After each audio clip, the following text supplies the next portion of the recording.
Olá, seja muito bem-vindo ao canal da Escrita Cênica. É um canal sobre uma pesquisa de uma linguagem artística que utiliza a escrita num lugar diferente do que a gente está acostumado. Se você é novo por aqui, eu recomendo que você dê uma fuçada no canal. Você também pode dar uma olhada no meu Instagram, que é onde eu alimento com mais frequência com conteúdos sobre essa linguagem. E lá eu posto exercícios, eu desenvolvo laboratórios experimentais sobre essa linguagem, então eu estou sempre publicando coisas que não são só produções minhas, mas produções de outras pessoas. Eu estou desenvolvendo um catálogo, então acompanhe para ficar sabendo mais sobre essa linguagem, sobre essa pesquisa. Hoje eu vou falar de um assunto que surgiu através de uma enquete lá no meu Instagram, onde eu perguntei para as pessoas se elas percebiam que ao atender o telefone ou ao escutar um áudio, elas tinham a tendência de rabiscar algum papel. E a maioria das respostas foi positiva. Claro que aqui a gente tem uma situação de bolha, né? As pessoas que me seguem no Instagram trabalham já com a visualidade, trabalham com arte, trabalham com a escrita. Eu vou começar do começo, contando uma história de como é que eu passei a perceber que as pessoas atendem o telefone e rabiscam um papel, porque isso é muito comum. E claro, tem até outros estudos, da psicologia que falam sobre isso. Agora eu não vou saber nomear. Então eu percebi isso pela primeira vez quando eu era criança, quando eu observava a minha mãe atender o telefone e rabiscar um papel. E foi assim que eu descobri que eu sou curiosa.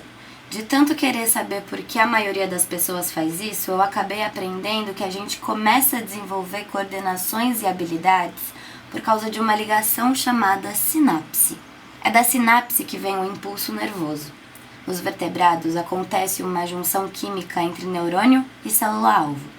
O neurônio vai receber um impulso, vai sintetizar, vai empacotar e vai mandar para a célula-alvo a partir de uns mensageiros chamados neurotransmissores. O neurônio que transmite esse impulso vai levar para outro neurônio, ou para uma glândula, ou para uma célula muscular. E é aqui que está o porquê de tanta gente fazer isso. Através desses impulsos que vão direto para a célula muscular, enquanto a gente atende um telefone e rabisca, a gente está ensinando o nosso cérebro uma habilidade nova. A gente começa a aprender uma coordenação e uma relação chamada visomotora.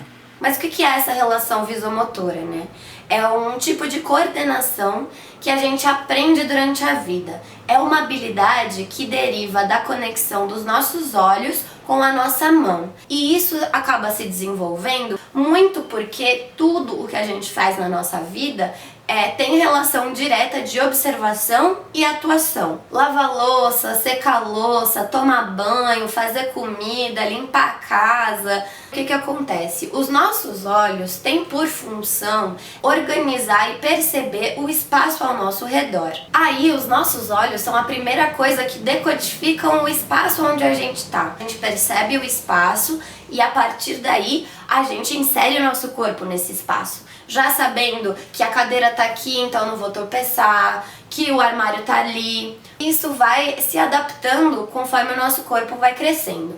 Quando nós somos crianças, nós temos um tamanho, Só que a gente vai crescendo e em certo momento da nossa vida acontece a adolescência. Na maioria das vezes é um super crescimento do nada, você tá acostumado com um tamanho do teu corpo, mas do nada você cresce muito. E aí você perde essa noção de espaço, essa autopercepção corporal que você já estava acostumado a ter desde criancinha, vai se alterando. Só que isso acontece numa velocidade absurda. E claro que isso aconteceu comigo, assim como acontece com todo mundo. Eu comecei a tropeçar, eu comecei a bater dedinho no pé do armário, eu comecei a trombar na mesa, porque eu não estava mais acostumada com o tamanho que eu tinha. Então eu tive que readaptar a minha autopercepção corporal para a partir daí começar a me ajustar no espaço outra vez.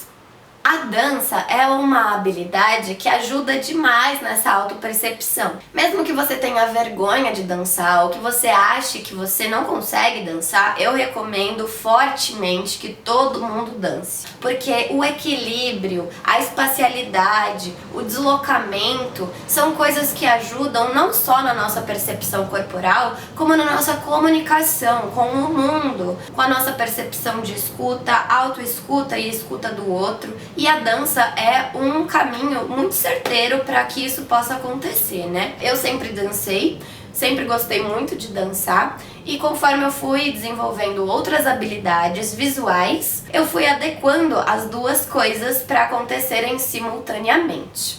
Naturalmente, a escrita é um ato mental. Ela é menos automática do que outras coisas que a gente faz na nossa vida. Então, basicamente o que acontece é, a gente tem um pensamento que tá aqui, tá ruminando. Só que quando a gente leva isso pra nossa mão, quando a gente traz pro papel, a gente enxerga o que é que a gente tá pensando.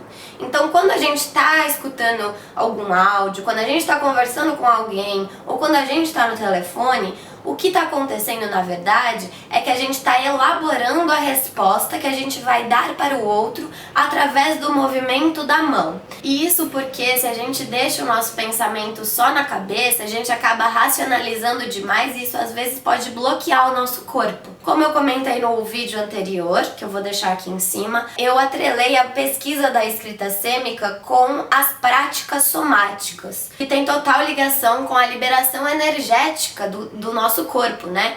Quando a gente deixa as coisas muito aqui dentro da cabeça, a gente esquece de liberar a energia para outras partes do corpo.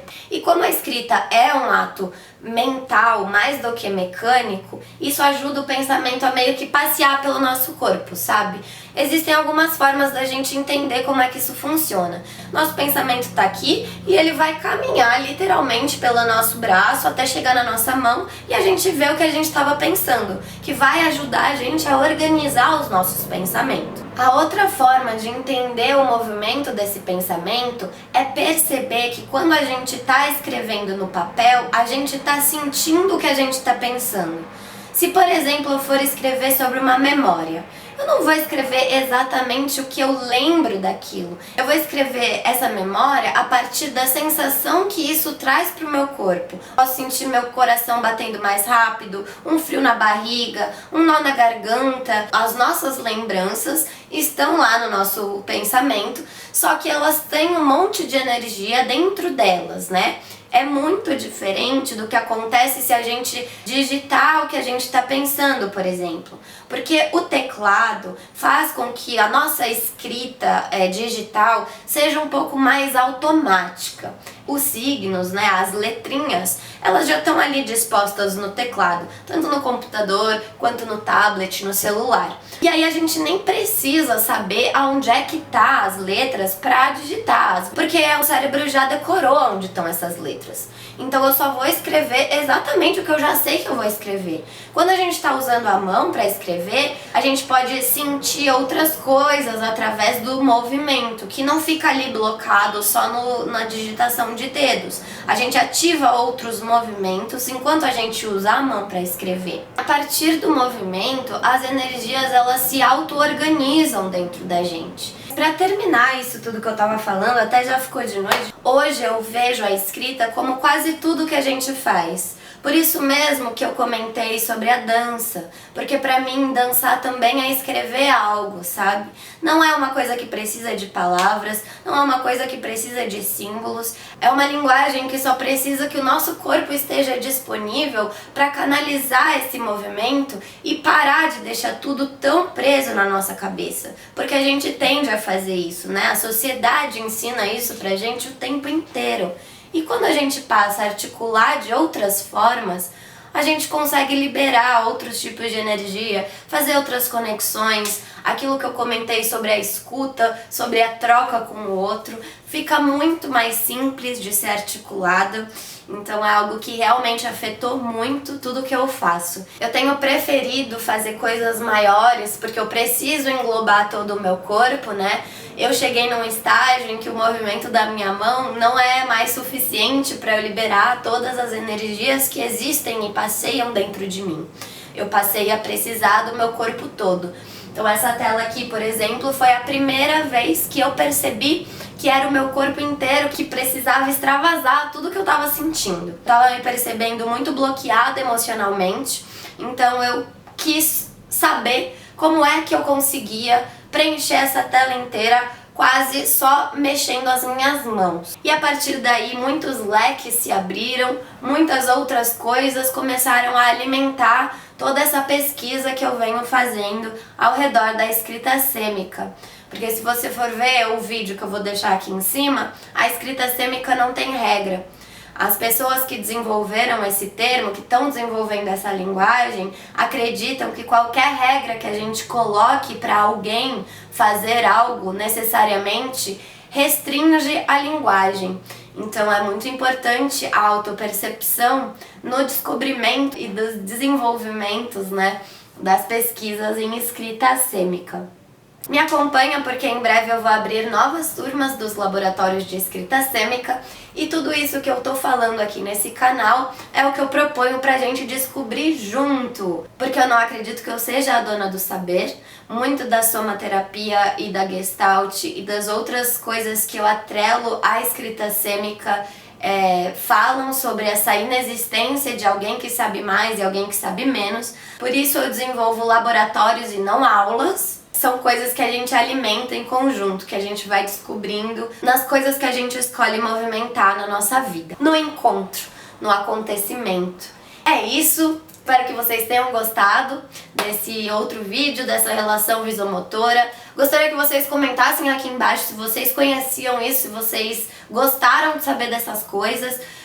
Dá o like, compartilha com as pessoas, me segue no Instagram e a gente se vê em breve. Beijo!